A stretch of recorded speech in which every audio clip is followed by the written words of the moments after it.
Welcome to Fertility Friendly Food. I'm your host, Stephanie Velakis, accredited practicing dietitian and nutritionist and director of The Dietologist, an Australian-based practice focused on optimizing fertility through nutrition.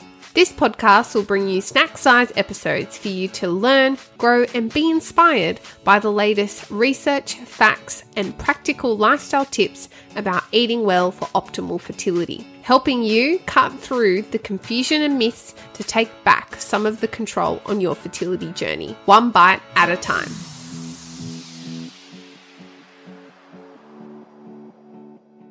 Welcome back to another episode of Fertility Friendly Food, the podcast. My name is Stephanie Velakis, and I am an expert fertility dietitian and nutritionist and founder of The Dietologist, and of course, your host. So welcome back. I am going to be talking about a topic that's pretty close to me this week, which is how do I know if I have endometriosis? So for those who don't know, I have two Instagram accounts. So I have @the_dietologist, which is all about fertility and reproductive health and preconception. And I also have a second account, I know, crazy lady, @endo.dietitian. And that is where I focus all on endometriosis and nutrition and also self-advocacy in the endometriosis space. So if you haven't listened to my season 1 episode about nutrition for endo, where I explain what endometriosis is and some of the key symptoms and so on, I would really recommend going back and listening to this episode and then hopping back to this one, because we're going to go into a little bit more detail about how do you know if you have endometriosis, and just for those of you who are perhaps on the fence, wondering maybe if this is part of your story, but you're not sure, you're having a bit of self-doubt or you're having trouble advocating for yourself, then I just really wanted to create this episode so that I could send it to you, for those of you who reach out to me on Instagram in particular, to listen to, and maybe help you reframe and get some answers as well. So just as a brief recap, endometriosis is a chronic disease that is characterized by inflammation, and typically the growth of lesions or cysts called endometriosis or endometriomas in or around the pelvic region, but can also escape and lead to their growth in various parts of the body. And symptoms are not just localized to reproductive health symptoms. They can be very far-reaching in the way that they impact us and our bodies. So I wanted to shed some light on those because sometimes people struggle to see the connection because of often the way that endometriosis is portrayed in the media or talked about more generally, and people that leads to the delay in diagnosis. And I think as a result, that's really a result of that we think that a disease has to tick certain specific boxes to then lead to a diagnosis, rather than thinking about it a bit more broadly, and thinking about how it uniquely presents in each and every one of us, which is truly how this disease is. It is very unique in how it presents in each of us. There are certainly similarities, but it is not a checklist of symptoms. And if you meet all of them, then you have endometriosis. You could have none of them. You could have one of them. You could have something way more obscure that's not on any list at all. And somehow it's correlated to endometriosis. So it is complex, which is obviously why on average it takes up to 7 years to be diagnosed with this disease, which is just far too long. And hopefully in our lifetime that this significantly improves. So here are just some of the symptoms of endometriosis. Painful periods. Now, this may just be you need to take Nurofen when you're on your period. This may mean that you can't go to work or school or university, or you can't participate in social events with your friends because of your period. This does not necessarily mean you are passing out or vomiting or can't leave bed. It is an incapacitation of some level to your life on your period. Now, this is not a compulsory symptom of endometriosis. Just because you don't have this symptom doesn't mean you don't have endometriosis.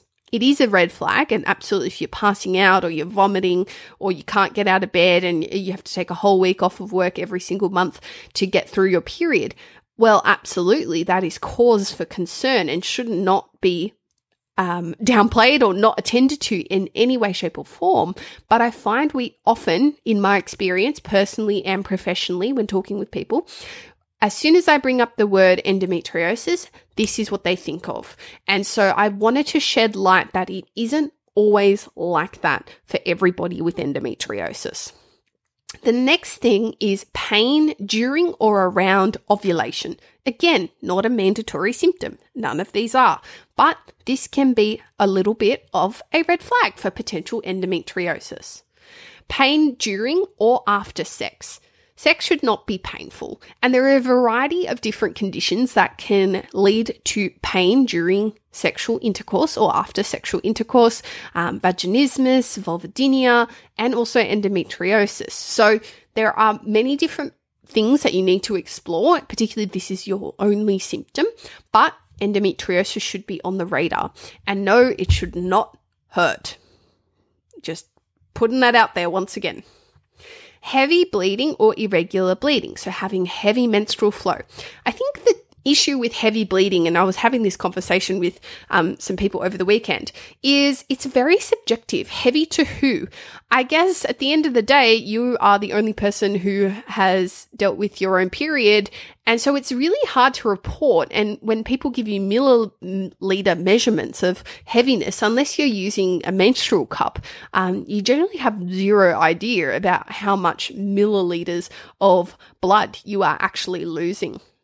But I think if you are flooding or you can't get through the night without having to change sanitary items and so on, I think that is a bit of a red flag for heavy bleeding and worth investigating. And irregular bleeding. Typically, with endometriosis, there is quite regular periods, but you may have irregular bleeding outside of your cycle. You might have spotting leading into your cycle, or long spotting outside of your cycle, or spotting around the time of ovulation. So that's some irregular menstrual bleeding as well. And bleeding after sex as well should be something that you also investigate. The next thing is pain with bowel movements or urination. Now, this does not mean it can be excruciatingly painful to open bowels or urination or when urinating, but those things are absolutely things that you need to get looked at and evaluated. But it could just mean that, you know, it feels a little bit more painful when you have a very full bladder, or you feel some pain when you are passing a bowel motion, or you know, you're a little bit more sensitive in those areas. So I think as well, thinking about it a little bit more broadly than always using the word pain can be helpful because, again, pain is a subjective experience for each of us. Pain more generally in the pelvic area, lower back or legs. Again, this is another bit of a red flag. I've had so many situations where clients of mine have been pursuing IVF and it failing, unfortunately, and then getting further investigations into endometriosis just to rule it out. And then realizing that their only symptom was lower back pain, and they'd been going for years and years to different chiropractors and physiotherapists to sort their lower back pain out, but it had completely resolved upon the excision of endometriosis. So this can be a tricky one because it can be a bit of that referred kind of pain as well. The next one is nausea. Nausea is quite a common experience with endometriosis, and it doesn't need to be constant. Sometimes it's around the cycle, so nausea on or during your period or just before your period, that can be common. And of course, fatigue. Fatigue is one of the most common symptoms of endometriosis and is very, very tricky symptom because in isolation, it can lead you down lots of different rabbit holes. There are many reasons why people can experience fatigue, from iron deficiency, B12 deficiency, not enough sleep, lifestyle factors, a myriad of different conditions, thyroid conditions, and so on, it is really, really hard for a healthcare provider to diagnose endometriosis with fatigue alone. But I have absolutely seen cases where, looking back, the client say my only symptom was fatigue, and then I found out I had endometriosis by chance. I was having my appendix removed and then they found it, or something along those kinds of lines. So it is absolutely possible to only have this symptom and then have endometriosis. Diarrhea and constipation, so bowel dysfunction. A lot of people with endometriosis experience one or the other or both. And this can be due to just the proximity of endometriosis to the bowel or on the bowel and creating different contractions, especially around the time of your period, that can then lead to either loose and frequent stools or difficult to pass, less frequent stools, so constipation. Again, I've seen so many situations where these have just been the symptoms alone, and obviously this leads to a lot of misdiagnosis of gastroenterological problems like irritable bowel syndrome. And of course, you want to be screened for things that are sinister related to the bowel, such as Crohn's disease and ulcerative colitis, which we know people with endometriosis are more at risk of. Celiac disease, again, another condition where people are more at risk of with endo, about 17%. And other concerns like bowel cancer can happen in young people. So absolutely, you want to get all these things investigated as well. But as well, we know that 50% of people with endometriosis have IBS, but a lot of people's bowel symptoms do improve upon diagnosis and excision of endometriosis. And so that is a pretty, I guess, in-your-face sign that it had something more to do with endo than it potentially did your bowel. And then the final symptom, not that it's final, but the final major symptom is difficulty falling pregnant or infertility. And so this is probably one of the biggest shocks that people experience, and particularly people who had, maybe no awareness of endometriosis in their life prior to going through infertility and then finding out they had endometriosis along the way. But a good proportion of people have no idea that they have endometriosis until they start to try to start a family and are having difficulties. And so there is a lot to adjust to in a very short amount of time. So for those who do have a diagnosis prior to maybe thinking about conceiving in your future, if that's an option for you, just be as proactive about your future fertility as much as possible. And I'll get to this a little bit later, but difficulty falling pregnant is often one of the biggest overlooked symptoms when it comes to endometriosis. I get countless DMs of, I don't have any symptoms of endometriosis. I don't have it, but my partner and I have been trying to fall pregnant for the last 2 years and we've been unsuccessful. And I just say, well, infertility is a symptom of endometriosis. And it's that reframe of that they go, oh yeah, it is affecting me. It's affecting me, just maybe I don't have the pain, or maybe I don't have the fatigue, or maybe I don't have the bowel dysfunction, but it is affecting me in the sense that I'm having difficulties falling pregnant. And not everyone will have difficulties falling pregnant. It's 30 to 50%, but that is still a good proportion of people that will. And so we need to reframe this and view this as a symptom of endometriosis, and also not let it be the only thing that stops you from investigating other fertility concerns. Like, is there something, for those of you who have a male partner, is there something in their sperm that could be optimized or improved? Because once we start having multiple factors of potential ways to impede on starting a family, then we're going to have to look at other strategies. So I guess the investigation shouldn't just stop as soon as you find endometriosis, or if you go into trying to conceive knowing that you have endometriosis, shouldn't just stop there. We should be focusing on all the general investigations that should be done when there are delays to conceiving as well. Now, I want to talk really briefly on something that's often termed silent or asymptomatic endometriosis, which is endometriosis that is present but isn't presenting itself in any real obvious way. So this could be you just feel fatigued, or perhaps you don't have any symptoms at all. Say, for example, your only symptom is infertility, and often people are quite shocked to find out that they have quite progressed endometriosis stage 3 or stage 4 upon laparoscopy surgery and excision. And the reason that this is often shocking is because in our minds, the progressiveness of the disease is correlated to the intensity of the symptoms. But that isn't always the case with endometriosis. In fact, you could have a tiny spot, stage 1 of endometriosis, and be completely incapacitated by this disease. And there are probably hundreds and thousands of people walking around with stage 4, stage 5 endometriosis and may not even have any idea that that is what is going on in their body because they don't experience any or very mild symptoms. And so symptom does not correlate to significance of the disease or whether it's important to treat or not.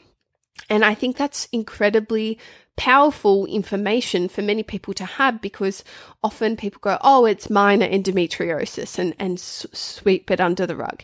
Any endometriosis is important to pay attention to for your health and well-being, as well as your future fertility or current fertility. So just a brief note on that. It is still worth being investigated, still worth being diagnosed, and still worth pursuing treatment options. Now, getting help. What do you do if you are listening to this podcast right now and you're like, oh my goodness, I really need to get my boots on and start, really tackling this head on because I've thought about it. I thought maybe this might be my story, but I know I need to pursue this further. So how can you get help? So the first thing to do is definitely go and speak to your GP or primary care physician and make sure you have a trusted relationship with them. I think having some rapport or previous relationship with your GP is really important because endometriosis is very easily brushed under the rug and it is very difficult to accurately test for without surgery. And so this is a combination of these factors that can lead to delays in diagnosis and also the lack of education sometimes of some medical professionals in this arena can also really delay medical diagnoses. And if you read the book Pain and Prejudice by Gabrielle Jackson, it really documents the history of endometriosis and how it was once perceived by medical professionals as hysteria and how that has carried forward into the modern day and is contributing to delays in diagnosis. It's an excellent book. I highly recommend reading it. So with the emergence of new technology, particularly sonography or ultrasound technology, there are new scans now available done at specialist practices called deep infiltrating endometriosis ultrasound scans or DIE scans. And these scans are generally longer than a regular pelvic ultrasound. They usually got a different kind of resolution, and the technicians that and sonographers and medical professionals that complete these scans and interpret them have a different level of training. And with these scans, what they are really trying to see is any visible endometriosis on ultrasound. So this could be a cystic appearing form of endometriosis. It may also pick up adenomyosis, which is kind of like the cousin of endometriosis that lives in the uterine wall in the muscle layer.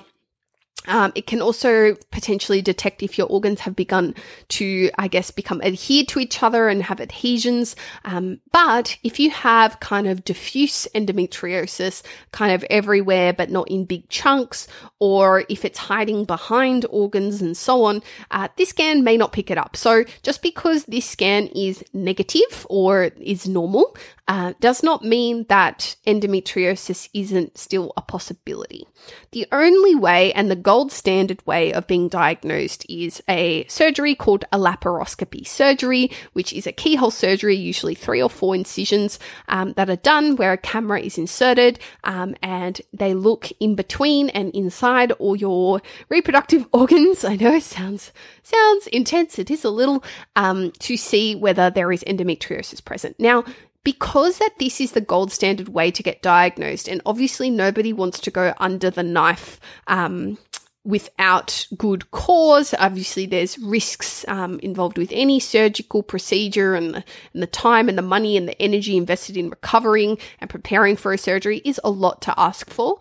But this, at the moment, is the only way to find out. And I think this is probably one of the biggest reasons why there is a delay in diagnosis, because if we could send people off for a simple blood test or a simple scan, I think we would be diagnosing a lot more endometriosis than we currently are. And I think it would reduce delays in treatment quite significantly. I think that's my personal opinion anyway. And I nearly psyched myself out of going for my own surgery for fear of finding absolutely nothing. But I knew in my mind that I needed that peace of mind of having done it and checking off that last box. And if it wasn't there, that I could move on. But if it was, that at least I knew that I did everything I could and got to it as soon as I possibly could as well. Now, treatment options for endometriosis obviously are quite varied in their options, but none of them can cure endometriosis and nothing's a guarantee. So there's different ranges of hormonal suppression strategies, so contraceptive pills, specific types, the Mirena IUD, there's different hormonal suppression medications, Zoladex, and so on. Obviously, you need to speak to your doctor about what options are right for you. And then we've also got other therapies such as acupuncture, traditional Chinese medicine, diet and lifestyle strategies to help manage symptoms. We've got psychology. We've got seeing a sexologist if sexual pain and dysfunction is coming into play for you. There are a whole variety of healthcare providers that can help provide support in helping to manage the symptoms so that you can live your best quality of life. And that's what it is all about. At the end of the day, excision surgery, many people will need more than one surgery in their lifetime, but it's about trying to do as few surgeries as possible to minimize scar tissue, but also making sure that we are managing it as well as possible so you can live as full and healthy life as possible. So that is, how do I know if I have endometriosis, and then what the heck do you do about it after that?